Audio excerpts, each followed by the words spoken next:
महासागरीय जल की गतियां एवं धाराएं, ocean water movements and currents. महासागरीय जल की गतियां, मूवमेंट्स ऑफ ओशन वाटर। सामान्यतया महासागरीय जल में 3 प्रकार की गतियां पाई जाती हैं: तरंगे या लहरें, वेव्स, धाराएं, करंट्स, तथा ज्वार भाटा, टाइड और एब। इनमें तरंगे या लहरें महासागरीय जल की सबसे प्रमुख गतियां हैं, जिनके कारण निरंतर जल में उठाव तथा गिराव की क्रिया संपन्न होती है। इनका सबसे प्रमुख कारण सागरीय जल के ऊपर होने वाला पवन प्रवाह है, जिसकी रगड़ के कारण लहरें उत्पन्न हो जाती हैं। इस रगड़ से जल की मात्र ऊपरी सतह ही गतिशील होती है। धाराएं महासागरीय जल में नदी की भांति एक निश्चित दिशा में प्रवाहित होने वाली जलीय गति के रूप में होती हैं, जिनके कारण महासागरों की विशाल जलराशि का स्थानांतरण होता रहता है। ये महासागरीय जल की सर्वाधिक महत्वपूर्ण गतियां हैं। इसके अतिरिक्त गति, आकार तथा दिशा की भिन्नता के आधार पर जलधाराओं को पुनः निम्नलिखित 3 मुख्य प्रकारों में वर्गीकृत किया जाता है। प्रवाह, ड्रिफ्ट। महासागरीय जल के ऊपर प्रवाहित होने वाली पवनों के कारण जब सागरीय जल आगे की दिशा में बढ़ता है, तब उसे प्रवाह की संज्ञा दी जाती है। इनकी गति तथा सीमा पवनों की गति तथा उनके विस्तार पर निर्भर रहने के कारण प्रायः अनिश्चित होती है। प्रवाह में केवल महासागरों के ऊपरी भाग का जल ही गतिशील होता है। उत्तरी अटलांटिक प्रवाह, दक्षिणी अटलांटिक प्रवाह आदि इसके प्रमुख उदाहरण हैं। धारा, करंट। प्रवाह की तुलना में धारा में अधिक गति होती है। एक निश्चित दिशा में गतिशील होने वाली महासागरीय जल की राशि को धारा के नाम से जाना जाता है। इनकी दिशा निश्चित होती है। इनमें सागरीय तली के नीचे काफी गहराई तक का संपूर्ण जल गतिशील हो जाता है। विशालकाय धारा, स्ट्रीम। धाराओं की अपेक्षा अत्यधिक गहराई तथा विस्तार के साथ नदियों की भांति प्रवाहित होने वाली विशाल सागरीय जलराशि विशालकाय धारा या स्ट्रीम के रूप में जानी जाती है। इनकी गति अधिक तथा दिशा निश्चित होती है। इसका सबसे प्रमुख उदाहरण है खाड़ी की धारा या गल्फ स्ट्रीम। तापमान के आधार पर धाराओं को 2 भागों में वर्गीकृत किया जाता है: उष्ण या गर्म जलधारा, वार्म करंट, तथा शीतल या ठंडी जलधारा, कोल्ड करंट। निम्न अक्षांशों में उष्ण कटिबंधों से उच्च अक्षांशीय समशीतोष्ण और उपध्रुवीय कटिबंधों की ओर बहने वाली धाराओं को विषुवत रेखा से ध्रुवों की ओर गर्म जलधाराएं कहते हैं। इसके विपरीत उच्च अक्षांशों से निम्न अक्षांशों की ओर बहने वाली धाराओं को ठंडी जलधाराएं कहते हैं। धाराओं की उत्पत्ति के कारण। महासागरों में धाराओं की उत्पत्ति मुख्यतः महासागरीय एवं स्थलीय कारकों से प्रभावित होती है। इसमें से कुछ कारक तो धाराओं की उत्पत्ति के लिए उत्तरदायी होते हैं, जबकि कुछ कारक उसकी गति, दिशा आदि को निर्धारित करते हैं। इस प्रकार इन दोनों प्रकार के कारकों के सम्मिलित प्रभाव से ही किसी धारा का वास्तविक स्वरूप निर्धारित होता है। इनमें प्रमुख कारक निम्नलिखित हैं। पृथ्वी की अपनी धुरी पर पश्चिम से पूर्व दिशा में घूर्णन की क्रिया। तापमान संबंधी भिन्नता। सागरीय जल की लवणता में भिन्नता। सागरीय जल के घनत्व में भिन्नता। वायुदाब संबंधी भिन्नताएं। प्रचलित पवनों का प्रवाह एवं दिशा। वाष्पीकरण की मात्रा तथा प्रकृति में भिन्नता। वर्षा की प्रकृति तथा मात्रा। तट की दिशा तथा आकार। महासागरीय तली की स्थलाकृतियां। मौसमी परिवर्तन। गुरुत्वाकर्षण। विक्षेपक बल से संबंधित कारक। महासागरीय धाराएं। अटलांटिक महासागर की धाराएं। अटलांटिक महासागर की धाराएं निम्नलिखित हैं। उत्तरी विषुवत रेखीय धारा। व्यापारिक हवाओं के प्रभाव में अफ्रीका के पश्चिमी तट पर जल स्तर में वृद्धि होने के कारण पूर्व से पश्चिम दिशा की ओर प्रवाहित होने वाली उत्तरी विषुवत रेखीय धारा 0 डिग्री से 10 डिग्री उत्तर अक्षांशों के मध्य विकसित होती है। दक्षिण अमेरिका के पूर्वी तट के अवरोध के कारण ये 2 शाखाओं में विभाजित हो जाती है, जिसमें पहली शाखा एंटीलीज धारा के नाम से पश्चिमी द्वीप समूह के पूर्व में, जबकि दूसरी शाखा कैरिबियन सागर में प्रवेश कर युकाटन चैनल तक प्रवाहित होती है। दक्षिणी विषुवत रेखीय धारा। उत्तरी विषुवत रेखीय धारा के समान ये भी पश्चिमी अफ्रीका तथा दक्षिणी अमेरिका के पूर्वी तटों के मध्य 0 डिग्री से 20 डिग्री दक्षिण अक्षांशों के मध्य प्रवाहित होती है, जो ब्राजील तट के समीप 2 शाखाओं में विभक्त हो जाती है। प्रथम शाखा उत्तर पश्चिमी शाखा के रूप में उत्तरी विषुवत रेखीय धारा से त्रिनिदाद के पास मिल जाती है, जबकि दूसरी शाखा दक्षिण की ओर मुड़कर ब्राजील धारा के रूप में प्रवाहित होती है।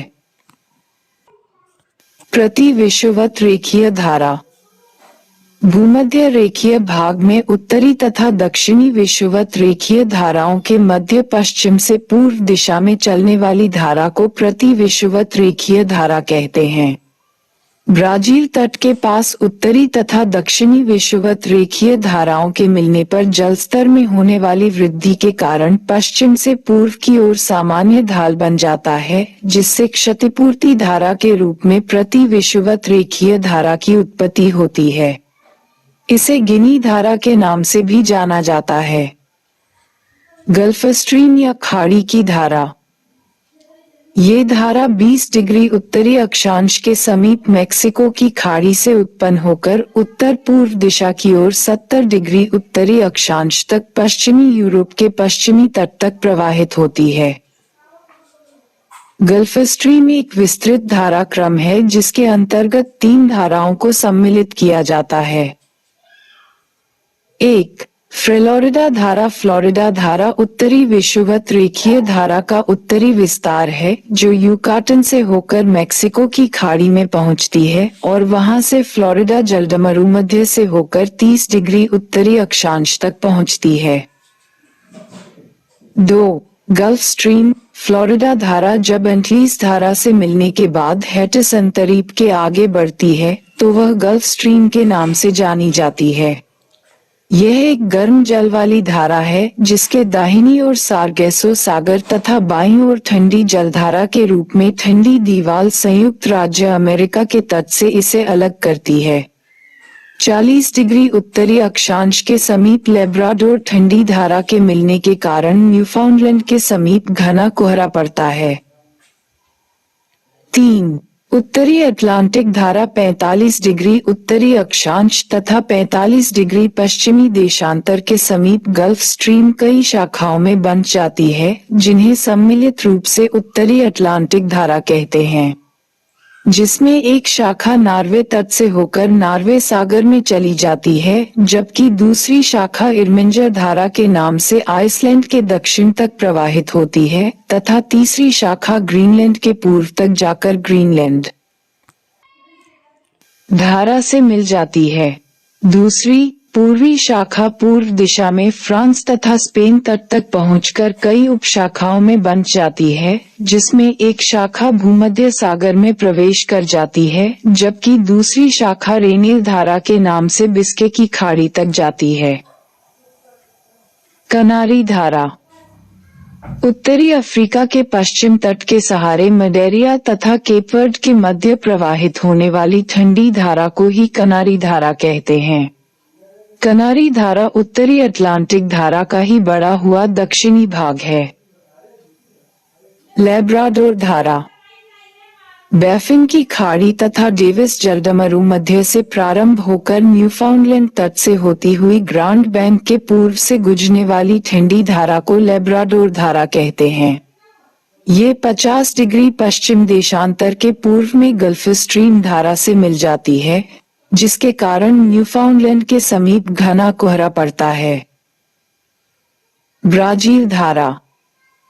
ब्राजील धारा उच्च तापक्रम तथा उच्च लवणता वाली गर्म धारा है। ये दक्षिणी अमेरिकी तट के समानांतर 40 डिग्री दक्षिणी अक्षांश तक प्रवाहित होती है। इसके पश्चात पहले हवा से प्रभावित होकर पूर्व की ओर मुड़ती है, जहां दक्षिण से आने वाली फॉकलैंड धारा इससे मिलती है। फॉकलैंड धारा। अंटार्कटिक महासागर का ठंडा जल फॉकलैंड धारा के रूप में दक्षिणी अमेरिका के पूर्वी तट पर अर्जेंटीना तक प्रवाहित होती है। इस धारा के द्वारा अंटार्कटिका क्षेत्र से हिमखंड दक्षिणी अमेरिकी तट तक लाए जाते हैं। दक्षिणी अटलांटिक धारा। जब ब्राजील धारा पृथ्वी के परिभ्रमण के कारण विक्षेप बल तथा पछुआ पवन से प्रभावित होकर पूर्व दिशा की ओर मुड़कर तीव्र गति से प्रवाहित होती है, तो उसे ही दक्षिणी अटलांटिक धारा कहते हैं, जो एक ठंडे जल की धारा है। इसे दक्षिण अटलांटिक प्रवाह, पछुआ पवन प्रवाह, अंटार्कटिक प्रवाह आदि नामों से भी जाना जाता है। बेंगला धारा। दक्षिणी अफ्रीका के पश्चिमी तट के सहारे उत्तर दिशा में प्रवाहित होने वाली एक ठंडी जलधारा है। आगे चलकर ये दक्षिण विषुवत रेखीय धारा में विलीन हो जाती है। सार्गेसो सागर, सागासो सी। उत्तरी अटलांटिक महासागर में 20 डिग्री से 40 डिग्री उत्तरी अक्षांशों तथा 35 डिग्री से 75 डिग्री पश्चिमी देशांतरों के बीच चारों ओर प्रवाहित होने वाली जलधाराओं के मध्य स्थित शांत एवं स्थिर जल के क्षेत्र को सार्गेसो सागर के नाम से जाना जाता है। सार्गेसो पुर्तगीज भाषा के शब्द सार्गेसम से लिया गया है, जिसका अर्थ है समुद्री घास, सीवीड्स। अटलांटिक महासागर में स्थित इस क्षेत्र को सर्वप्रथम स्पेन के नाविकों ने देखा था। गोलाकार रूप में स्थित घासों की बहुलता वाले इस क्षेत्र को उन्होंने सार्गेसो सागर कहा। सार्गेसम जड़विहीन सागरीय घासें हैं, जो स्वतः उत्पन्न होती रहती हैं। इनके कारण सागरीय यातायात में बाधा भी उपस्थित हो जाती है। अटलांटिक महासागर की धाराएं। प्रकृति। उत्तरी अफ्रीका के पश्चिम तट के सहारे मडेरिया तथा केप वर्ड के उत्तरी विषुवत रेखीय जलधारा। उष्ण अथवा गर्म। दक्षिणी विषुवत रेखीय जलधारा। उष्ण। फ्लोरिडा की धारा। उष्ण। गल्फ स्ट्रीम या खाड़ी की धारा। उष्ण। नॉर्वे की धारा। उष्ण। लेब्राडोर की धारा। ठंडी। पूर्वी ग्रीनलैंड धारा। ठंडी। इर्मिंजर धारा। उष्ण। कनारी। ठंडी। ब्राजील की जलधारा। उष्ण। बेंगुएला की धारा। अंटार्कटिका प्रवाह, द अटलांटिक, ठंडी। ठंडी। विपरीत, काउंटर, विषुवत रेखीय जलधारा। उष्ण। रेनिल धारा। उष्ण। फॉकलैंड धारा। ठंडी। एंटाइल्स या एंटीलीज धारा। गर्म। प्रशांत महासागर की धाराएं। प्रशांत महासागर की धाराएं निम्नलिखित हैं। उत्तरी विषुवत रेखीय धारा। ये धारा मेक्सिको तट से प्रारंभ होकर पश्चिम दिशा में प्रवाहित होती हुई फिलीपाइन तट तक पहुंचती है। ताइवान के समीप इसकी एक शाखा उत्तर की ओर मुड़कर क्यूरोशिवो धारा से मिल जाती है, जबकि दक्षिणी शाखा पूर्व की ओर मुड़कर प्रति विषुवत रेखीय धारा का निर्माण करती है। उत्तर विषुवत रेखीय धारा सदैव विषुवत रेखा के उत्तर में ही प्रवाहित होती है।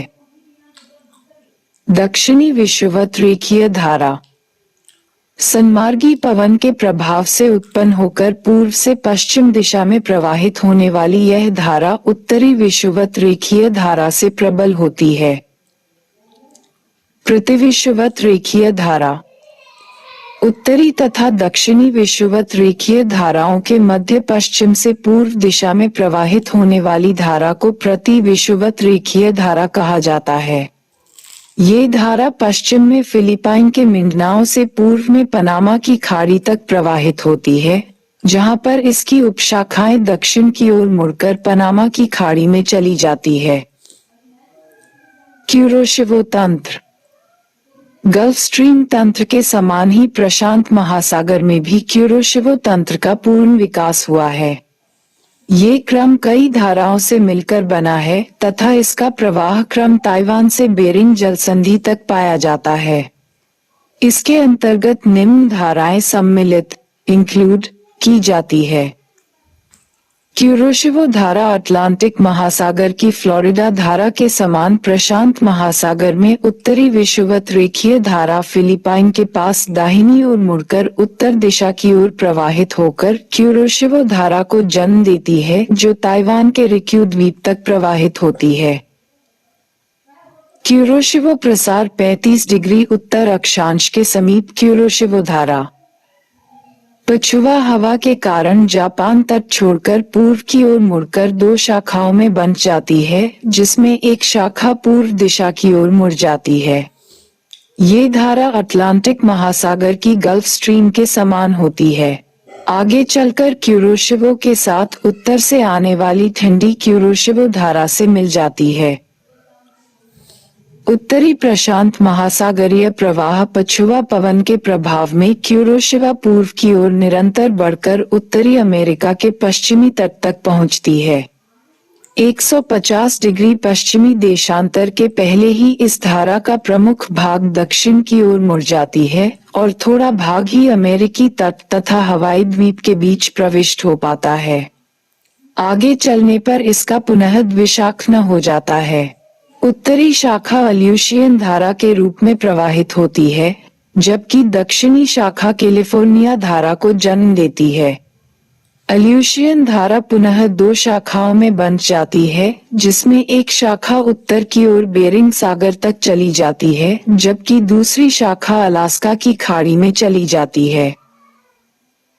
सुशिमा धारा 30 डिग्री उत्तरी अक्षांश के पास क्यूरोशिवो से एक शाखा अलग होकर जापान सागर में चली जाती है, जो पश्चिमी जापान तट से होकर प्रवाहित होती है।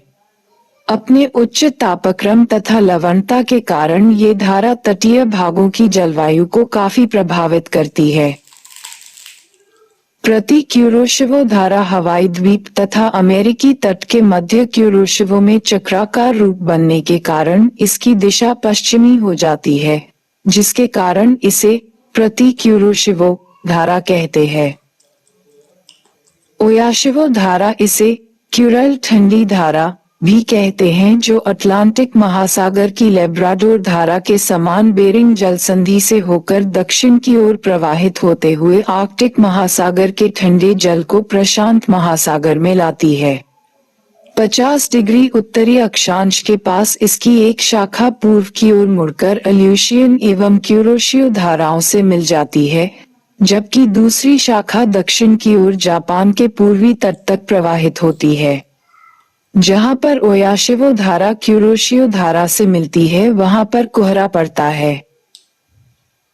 कैलिफोर्निया धारा अटलांटिक महासागर की कनारी धारा के समान ये ठंडी धारा भी उत्तरी प्रशांत महासागरीय धारा का ही विस्तार है। जब व्यापारिक हवाओं के प्रवाह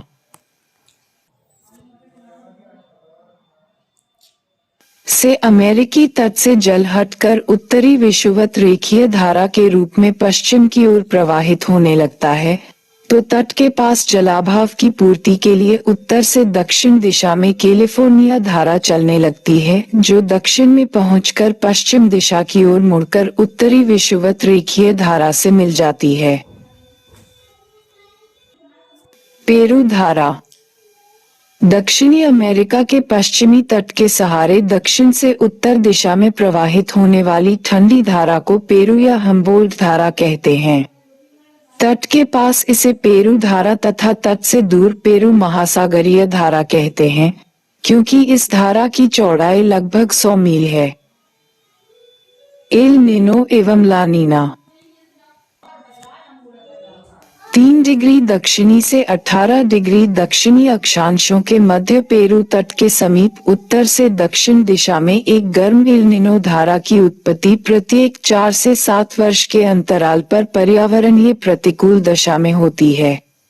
ऐसा माना जाता है कि शीत ऋतु के समय विषुवत रेखीय विपरीत धारा दक्षिण की ओर विस्थापित होकर एल निनो को जन्म देती है, जिसके कारण पेरू तट का तापक्रम सामान्य से 3.4 डिग्री सेल्सियस अधिक हो जाता है एवं शुष्क क्षेत्र में वर्षा होने लगती है। ला नीना एक प्रतिसागरीय धारा है।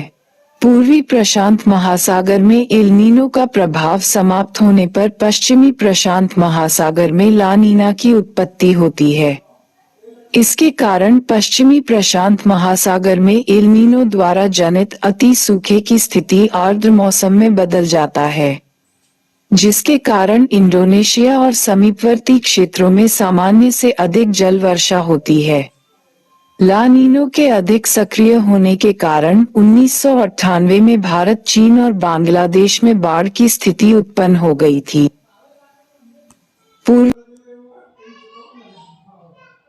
पूर्वी ऑस्ट्रेलिया धारा यह एक स्थायी एवं गर्म जलधारा है, जिससे ऑस्ट्रेलिया के पूर्वी तट का तापमान ऊंचा बना रहता है। पछुआ पवन प्रवाह अटलांटिक महासागर के समान ही प्रशांत महासागर में भी पछुआ पवन के प्रभाव से 40 डिग्री -45 डिग्री दक्षिण अक्षांश के समीप एक प्रबल धारा पश्चिम से पूर्व दिशा में तस्मानिया तथा दक्षिण अमेरिका तट के मध्य प्रवाहित होती है। हिंद महासागर की धाराएं स्थलमंडल तथा मानसूनी पवनों के प्रभाव के कारण हिंद महासागर की धाराओं का प्रतिरूप प्रशांत महासागर एवं अटलांटिक महासागर के समान नहीं पाया जाता है। हिंद महासागर के पश्चिम में अफ्रीका, उत्तर में हिंद महासागर तथा दक्षिण में ऑस्ट्रेलिया से घिरे होने के कारण स्थायी धाराओं को जन्म नहीं दे पाता है। उत्तरी हिंद महासागर में उत्तर पूर्वी तथा दक्षिण पश्चिमी मानसूनी पवनों के कारण धाराओं की दिशाओं में वर्ष में 2 बार परिवर्तन हो जाया करता है। उत्तरी पूर्वी मानसून धारा शीत ऋतु के समय उत्तरी गोलार्ध में स्थल से जल की ओर चलने वाली उत्तर पूर्वी मानसून पवन के कारण उत्तरी हिंद महासागर में अंडमान तथा सोमालिया के मध्य पश्चिम दिशा में प्रवाहित होने वाली उत्तर पूर्वी मानसून धारा की उत्पत्ति होती है। दक्षिण पश्चिम मानसून धारा ग्रीष्म ऋतु के समय मानसूनी पवन की दिशा दक्षिण पश्चिम हो जाती है, जिसके कारण उत्तर हिंद महासागर का धारा क्रम भी परिवर्तित हो जाता है। उत्तरी पूर्वी मानसून पवन की जगह जल से स्थल की ओर दक्षिण पश्चिम मानसून पवन की उत्पत्ति होती है, जिसके कारण धारा दक्षिण पश्चिम से उत्तर पूर्व दिशा की ओर प्रवाहित होती है। प्रशांत महासागर की धाराएं नाम प्रकृति उत्तरी विषुवतरेखीय जलधारा उष्ण अथवा गर्म क्यूरोशिवो की जलधारा जापान की काली धारा गर्म उत्तरी प्रशांत प्रवाह गर्म अलास्का की धारा गर्म सुशीमा धारा गर्म क्यूराइल जलधारा ठंडी कैलिफोर्निया की धारा ठंडी दक्षिणी विषुवतरेखीय जलधारा। गर्म, पूर्वी ऑस्ट्रेलिया धारा, न्यू साउथ वेल्स धारा। गर्म, हम्बोल्ट अथवा पेरुवियन धारा। ठंडी, अंटार्कटिका प्रवाह। ठंडी, विपरीत विषुवतरेखीय जलधारा। गर्म, एल्निनो धारा। गर्म, ओखोटस धारा। ठंडी, विषुवत रेखीय धारा एवं अगुलहास धारा। मानसूनी पवन की दिशा में परिवर्तन का प्रभाव दक्षिणी हिंद महासागर की धाराओं पर अत्यंत कम होती है। अफ्रीका तथा ऑस्ट्रेलिया के तटों के मध्य 10 डिग्री से 15 डिग्री दक्षिण अक्षांशों के बीच पूर्व से पश्चिम दिशा में प्रवाहित होने वाली धारा को दक्षिणी विषुवत रेखीय धारा कहते हैं। जब ये 10 डिग्री दक्षिण अक्षांश के समीप मेडागास्कर से टकराकर कई शाखाओं में बंट जाती हैं, जिसमें एक शाखा दक्षिण की ओर अगुलहास धारा के रूप में प्रवाहित होती है, जबकि दूसरी शाखा उत्तर की ओर चली जाती है। मोजाम्बिक धारा। दक्षिण विषुवत रेखीय धारा की एक शाखा मोजाम्बिक चैनल से होकर दक्षिण की ओर प्रवाहित होती है। इसे मोजाम्बिक धारा कहते हैं। पछुआ पवन प्रवाह। अन्य महासागरों के समान हिंद महासागर में भी 40 डिग्री दक्षिण अक्षांश के समीप पछुआ पवन, गरजता 40 के कारण पश्चिम से पूर्व दिशा में चलने वाली धारा को पछुआ पवन प्रवाह कहते हैं। 110 डिग्री पूर्वी देशांतर के समीप ये दो शाखाओं में बंट जाती हैं, जिसमें से एक शाखा उत्तर की ओर मुड़कर ऑस्ट्रेलिया तट के सहारे पश्चिमी ऑस्ट्रेलिया ठंडी धारा के नाम से प्रवाहित होती है। मेडागास्कर गर्म धारा। मेडागास्कर द्वीप के पूर्वी तट पर बहने वाली दक्षिणी भूमध्य रेखीय धारा की दूसरी शाखा को मेडागास्कर धारा कहते हैं। पश्चिमी ऑस्ट्रेलियाई ठंडी जलधारा। पछुआ पवन प्रवाह की एक शाखा ऑस्ट्रेलिया के दक्षिण में बहती हुई निकल जाती है और दूसरी शाखा ऑस्ट्रेलिया के पश्चिमी तट से टकराकर उत्तर की ओर मुड़ जाती है। इस दूसरी शाखा को पश्चिमी ऑस्ट्रेलियाई ठंडी धारा कहते हैं। अंततः ये धारा आगे चलकर दक्षिणी भूमध्य रेखीय धारा में मिल जाती है। ये धारा ग्रेट ऑस्ट्रेलियन मरुस्थल के निर्माण के लिए उत्तरदायी कारकों में से एक मानी जाती है। हिंद महासागर की धाराएं। दक्षिणी विषुवतरेखीय जलधारा। मोजाम्बिक धारा। गर्म एवं स्थायी। गर्म एवं स्थायी। एंगुलहास धारा। गर्म एवं स्थायी। पश्चिमी ऑस्ट्रेलिया की धारा। ठंडी एवं स्थायी। ग्रीष्मकालीन मानसून प्रवाह। गर्म एवं परिवर्तनशील। शीतकालीन मानसून प्रवाह। ठंडी एवं परिवर्तनशील।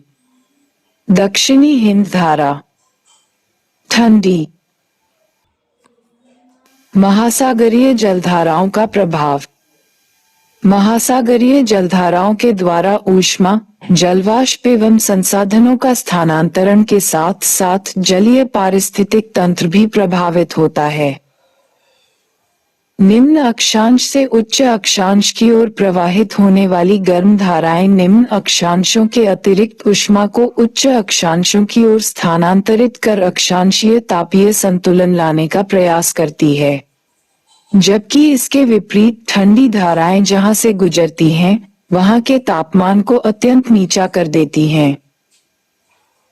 उत्तरी अटलांटिक धारा उत्तर पश्चिमी यूरोप के तटीय देशों की आदर्श जलवायु दशा का कारण बनती हैं, वहीं गर्म जलधारा गल्फ स्ट्रीम ग्रीष्म ऋतु के समय गर्म हवाओं के द्वारा संयुक्त राज्य अमेरिका के तटीय क्षेत्र के तापमान को अचानक ऊंचा कर देती है, जिस कारण मौसम कष्टप्रद हो जाता है।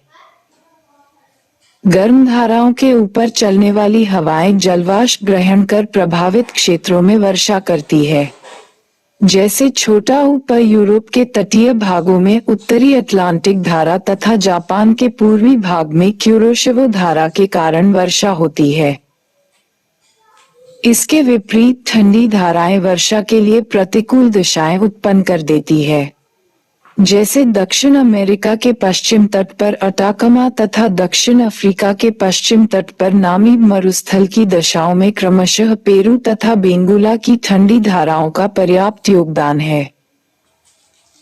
गर्म तथा ठंडी धाराओं के अभिसरण के कारण कोहरा पड़ता है, जो जलयानों के लिए परिवहन में अवरोध उत्पन्न करता है। जलधाराएं पोषक तत्वों, ऑक्सीजन इत्यादि का स्थानांतरण कर मछलियों के जीवित रहने के लिए आवश्यक दशाएं उत्पन्न करती है। महासागरीय धाराएं जलमार्गों को निश्चित कर व्यापारिक जलयानों के परिवहन में भी मदद करती है।